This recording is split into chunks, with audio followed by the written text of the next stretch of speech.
Say the name. Say it slowly. Genghis Khan. That name has haunted the earth for 800 years. Empires have trembled at its sound. Generals have wept. Cities have burned. And entire civilizations gone. Swallowed whole by the steppe wind. As if they never existed. The history books called him a monster. The Arab chroniclers called his armies a detestable nation of Satan. Devils poured out from Tartarus. Medieval Europe shook in its sleep, whispering that God himself had sent this man as punishment for the sins of the world. From the Pacific coast of China to the shores of the Adriatic Sea, no force in human history had ever conquered more land, more people, more nations. Not Alexander, not Caesar, not Napoleon. No one. But here is the question that history has never dared to fully answer. Was Genghis Khan simply a destroyer? Or was he something far more dangerous? A builder, a man who abolished slavery among his own people. A man who decreed religious freedom. Centuries before the Western world even imagined the concept. A man who built a postal system that connected the known world, who demanded literacy, who granted diplomatic immunity to foreign ambassadors, and who replaced inherited privilege with something radical for his time: merit. The man the world fears is also the man the world has never truly understood, because the conquerors write their histories of him in blood and ash. But only one account survives, written by his own people. It is called The Secret History of the Mongols, and for centuries it was hidden, buried, forbidden, locked away from the world. When scholars finally recovered it in the 19th century inside an ancient Chinese manuscript, what they found was not a tale of a warlord. It was the story of a boy. A boy born on the cold, wind-swept plains near the Onon River sometime around 1162. A boy whose mother had been kidnapped, stolen from another man's arms on her own wedding day by the man who would become his father, Yesugei. A boy who, according to Mongol legend, entered this world clutching a blood clot in his tiny fist, as if he arrived already gripping the violence that awaited him. His name was Temujin, and before he became the most powerful ruler the earth has ever seen, he was abandoned, left to die, hunted, enslaved, by the very people who were supposed to protect him. To understand the empire, we must first understand the boy who was abandoned to die. Imagine a world with no walls, no cities, no roads, no armies marching in formation, no flags, no kings sitting on golden thrones, just grass, endless, merciless grass. Stretching from the edges of China westward, further than any man had ever ridden, the Mongolian steppe in the 12th century was one of the most punishing environments on the surface of the earth. Winters that dropped to 50 degrees below zero, summers that burned the land to cracked brown leather. No shelter from the wind, no mercy from the cold. The people who survived here were not soft. They could not afford to be. Into this world, a boy was born to a man named Yesugei Bahatur, chieftain of the Borjigin clan, one of the most powerful bloodlines on the steppe. Yesugei was not a gentle man. He was a raider, a warrior, a survivor. He had stolen his wife Holun, stolen her outright on her own wedding day, pulling her from the arms of a Merkit tribesman named Chiladu as she rode in an ox-drawn cart toward her new life. Holun wept. Holun pleaded. Holun had no choice. She became Yasuge's wife, and within months, swollen with a child she had never planned, she gave birth on the banks of the Onon River, somewhere in the mountains of what is now northeastern Mongolia.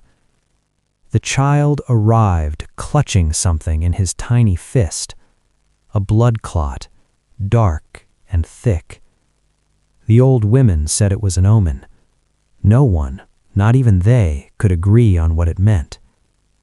They named the boy Temujin, after a Tatar enemy chieftain Yasuge had just defeated in battle. Even the boy's name was forged in violence.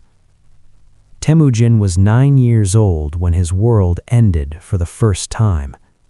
His father, Yasuge, needing to secure his son's future, had arranged a marriage for the boy. He rode with Temujin east, deep into the territory of the Kongarad tribe, where a girl named Borte, the daughter of a chieftain named Day Sechin, caught the old warrior's eye. Day Sechin agreed to the match. It was done. Yasuge left his son behind with Day Sechin's family, turned his horse, and began the long ride home alone. He never made it. On the journey back, he passed through a camp of Tatars, the ancient enemies of his clan. Mongol custom demanded hospitality to any traveler. Food was offered, drink was offered. The Tatars recognized him. They said nothing. They smiled, and one of them, quietly, without a word, without ceremony, slipped slow-acting poison into Yasuge's drink. By the time Yasuge felt the sickness rising in his blood, he was miles from home. He sent a trusted retainer, Mungli, to retrieve Temujin from the Kongarad, but Mungli arrived too late. Before the boy could reach his father's side, Yasuge was dead. Temujin was 9 years old. He was already alone. In the brutal arithmetic of steppe politics, a dead chieftain was worth nothing. His children were worth even less. When Temujin rode back to claim his father's place as head of the Borjigin clan, the tribe refused him. A boy could not lead warriors. A boy could not protect horses, cattle, or women. A boy was a burden, and a dangerous one at that, because a living heir could one day grow into a rival. One by one, the elders of the clan made their decision. The Tai Chut, a rival clan, kin by blood, but enemies by ambition, moved to absorb the Borjigin, and then, with deliberate cruelty, they turned their backs on Holun and her children and rode away. The secret history of the Mongols records it without pity. The Tai Chiwut brethren set out and left behind the widowed Holun, her little ones, and the mothers and their children. They took the livestock, they took the food, they took everything that could be moved. They left behind a widow with 5 children, Temujin, Kasar, Kachiun, Temuj, and a daughter, Timulan, and Yasuge's second wife Sokigel with her 2 sons, the half-brothers Bekter and Belgutai.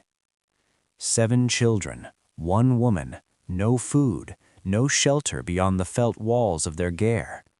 And winter was coming. What followed was not survivable by most standards. The family descended to a life so desperate it reads today like fiction. Holun gathered wild fruits, pine nuts, and roots from the frozen ground with her own hands. The children caught fish from the Onon River, minnows sometimes, too small to count as a meal. They trapped marmots, they ate mice fields, they ate anything that moved.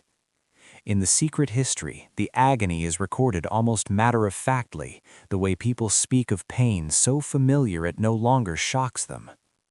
Apart from our shadows, we have no friends. Apart from our tails, we have no fat. Those were the words Holin spoke to her starving children. And still, she kept them alive. Temujin watched his mother, a woman of the steppe who had been kidnapped, widowed, abandoned, and stripped of everything, and yet she rose before dawn every day and kept moving. Something hardened in him during those years, something cold and precise, like iron cooling in water. But survival on the steppe was never only about hunger. Inside the walls of the family's ger, a different kind of war was forming. Bektar, Temujin's older half-brother, born of Yesuge's second wife Sokigel, had begun to assert himself.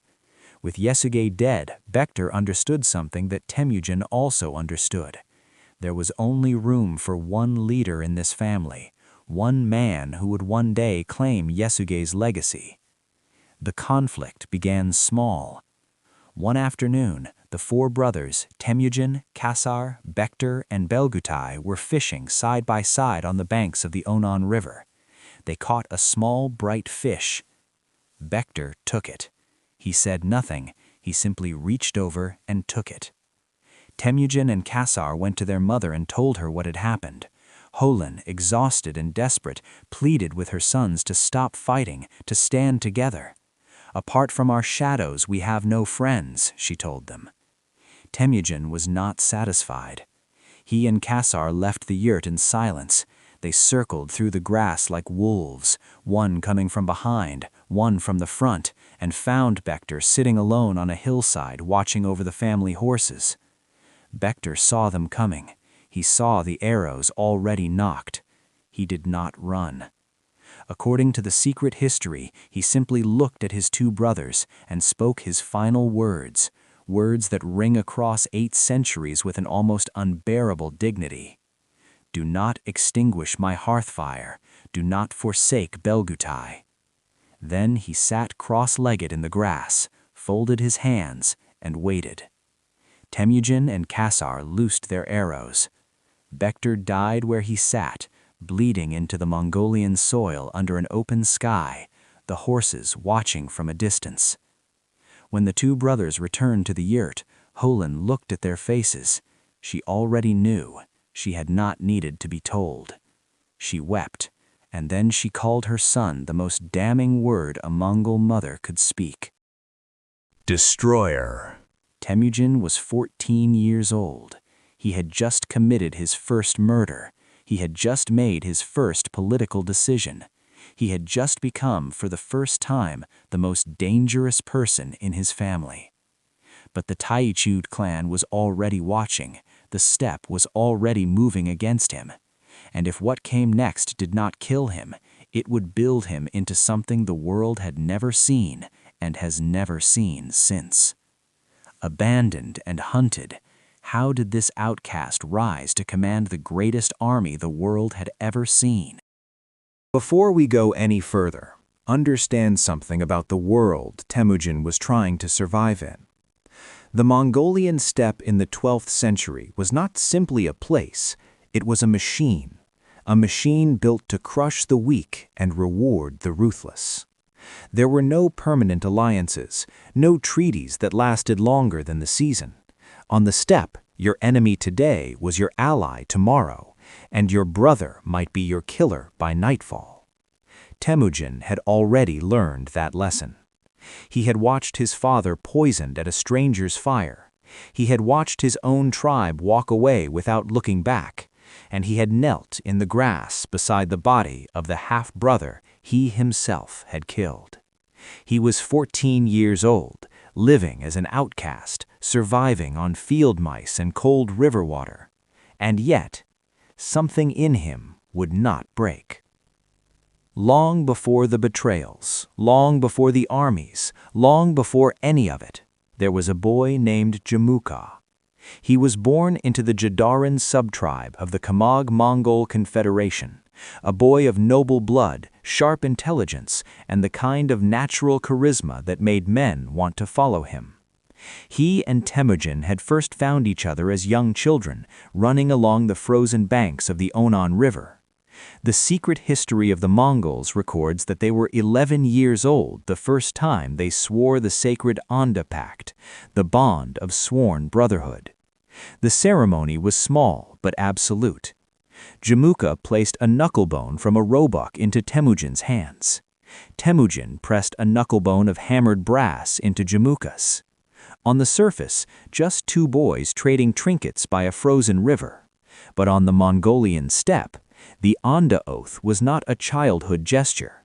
It was a vow before Tengri, the eternal blue sky, the highest power the Mongols recognized. The secret history records its meaning plainly. When two men become Onda, their lives become one. One will never desert the other and will always defend him. In a world where every man was a potential enemy, finding your Onda was finding the one human being you could trust completely. Temujin and Jamuka were bound, in blood, in spirit, and in oath, to stand together against the world. At 11 years old, neither of them could have imagined what would one day pass between them. Years passed. The steppe ground them both into harder men. Temujin returned to the Congriad tribe, and, despite everything that had happened, despite the poverty, the abandonment, the murder of Bektur, he found that Borte was still waiting for him, still unmarried, still the girl his father had promised him. They wed, and in one of his first acts as a married man, Temujin made a move of stunning political intelligence. Borte's dowry included a gift, a fine black sable coat. He didn't keep it. He rode to Togrul, the powerful Khan of the Karaite tribe, a vast Christian Nestorian confederation that dominated central Mongolia, and pressed the coat into the old man's hands. The coat had been meant for his dead father. Temujin gave it instead to a future patron. Togrul accepted. He called him his adopted son. He promised his armies. One sable coat, one relationship, one door opened. It was the first real glimpse of the mind that would one day rule the known world. Temujin began gathering followers, warriors who had grown tired of Jamuka's rigid system of aristocratic privilege, commoners and shepherds who had never been given a place at the table under the old tribal order. Men who saw in this quiet, dangerous young outcast something different, something that offered them a future. 41 clan leaders pledged themselves to Temujin, along with waves of ordinary people who had nothing to offer but their courage and their loyalty. He gave them each a place. He promoted by merit, not birth. The steppe had never seen anything quite like it. And then, the moment that reunited Temujin and Jamuka as one, the Merkits struck. They came at night, 300 warriors, the old score finally collected. 18 years had passed since Yasuge had stolen Holin from their tribe. Now, they came to take what they felt was owed. Temujin and his brothers managed to escape into the mountains of Burkhan Khaldun, but Berte did not make it. She was taken, pulled from an ox-drawn cart in the darkness and hauled away into the Merkit lands. For 8 months, Temujin's wife was held captive. He sent word to Togrul, he sent word to Jamuka. Both answered without hesitation. Together, they assembled a force of 40,000 warriors. Togrul with 20,000 Karaite horsemen riding on the right flank, Jamuka with 20,000 men of his own riding on the left. They descended on the Merkit in a rolling thunder of hooves. The Merkit camp shattered, their warriors scattered and fled southward down the Selenge River, disappearing into the dark steppe. And Temujin, galloping through the chaos and the shouting and the dust, called out her name into the darkness. "Berte! Berte!" And she heard him.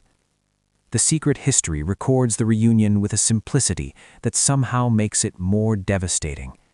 She climbed down from her cart in the moonlight, running toward the sound of his voice, and they fell into each other's arms. After the victory, Temujin and Jamukha renewed their onde-oath before the great branching tree in the Korkanag Valley. The secret history preserves their words, words exchanged between two men at the peak of their bond. We have heard the elders say, sworn friends, the two of them share but a single life. They do not abandon one another. They are each a life's safeguard for the other. We will love each other forever. Temujin fastened a golden belt around Jamukha's waist, war spoils from the defeated Merkit. Jamukha fastened a golden belt around Temujin's. They gave each other horse wars. They slept under the same blanket that night, two blood brothers at the height of everything that word could mean. For a brief, shining moment, they were one. But on the steppe, nothing golden stays golden for long. The cracks appeared slowly, so slowly that neither man may have seen them forming. Temujin was growing. His reputation spread faster than Jamukha was comfortable with. Common herders, warriors of low birth, men passed over by the old aristocratic order. They flocked to Temujin's banner by the hundreds. He promised them something radical. He promised that rank would be earned, not inherited, that a man's valor and loyalty, not his bloodline, would determine his place. Jamukha, who had been born into noble lineage and believed deeply in the old ways of tribal aristocracy, began to watch his blood brother with something new in his eyes. Was it jealousy? Fear? Both? The break, when it came, was triggered not by a declaration of war, but by a whisper. One morning, without ceremony or warning, Berte, Temujin's wife, who had grown into one of the sharpest political minds on the steppe, leaned close to her husband and told him it was time to leave Jamukha's camp. She had sensed it, the subtle change in Jamukha's manner, the way his words had begun to carry hidden edges. The secret history records that Jamukha had made a cryptic remark, a riddle in the language of the steppe, that seemed to contain a veiled insult. That night, Temujin gave the order. Before dawn, quietly, without confrontation, he and his people broke camp and rode away from Jamukha's entourage. 41 clan leaders followed him. Many of Jamukha's own people followed. Jamukha awoke to find half his world had left with his blood brother. By 1186, the separation had hardened into open rivalry. Temujin's followers, moved by a shaman named Kokachu, who declared that the eternal blue sky had set aside the entire world for Temujin, elected him Khan of the Mongols. To Jamukha, this was not an honor to be celebrated. It was a declaration of war. He mobilized. He gathered clans and alliances across the plateau, and in 1187, Jamukha marched on Temujin with an army of 30,000 warriors. Temujin scrambled to meet him. The two forces clashed at a place called Dalan Baljut, meaning 70 marshes. The arrows flew, the cavalry crashed, and Temujin, the future conqueror of the world, was utterly, decisively, humiliatingly crushed. Many of his men were killed, his forces shattered, his followers fled or surrendered. The steppe people, those who had dared to follow the outcast from the Borjigan clan, now stared at what appeared to be his final ruin. On the steppe, there is no shame deeper than defeat. And defeat, this total, was supposed to mean the end. But then, Jamukha made a mistake that would cost him everything. In the aftermath of his great victory, with Temujin's men at his mercy, Jamukha ordered his prisoners brought forward. He took 70 young male captives, Mongols, brothers of the very tribes he claimed to lead, and had them boiled alive in iron cauldrons. 70 men, boiled alive in front of their own people. The steppe fell silent in horror. Warriors who had been willing to follow Jamukha, who had seen in him the face of the old Mongolian order, turned away. Tribal leaders who had weighed their options and sided with the stronger man began, quietly, to reconsider.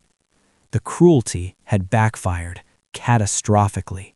The very act meant to terrify the steppe into submission instead did something no military defeat could have done. It turned men's hearts against Jamuka and toward Temujin. Even in defeat, even with nowhere left to hide, Temujin was winning. Temujin disappeared into the wilderness after Dalan Baljut. For 10 years, the historical record goes almost entirely silent. Where did he go? What did he become in that darkness? Some historians believe he spent those years as a servant, possibly a slave, to the powerful Jin dynasty of northern China. Stripped of everything, again. The boy who had been abandoned by his tribe, the young man who had been crushed by his blood brother, the leader left for dead by the steppe. He was learning something, deep in the silence and the shame and the cold. He was learning how to lose and how to come back from it differently. This betrayal would forge not just a leader, but a revolutionary war strategist.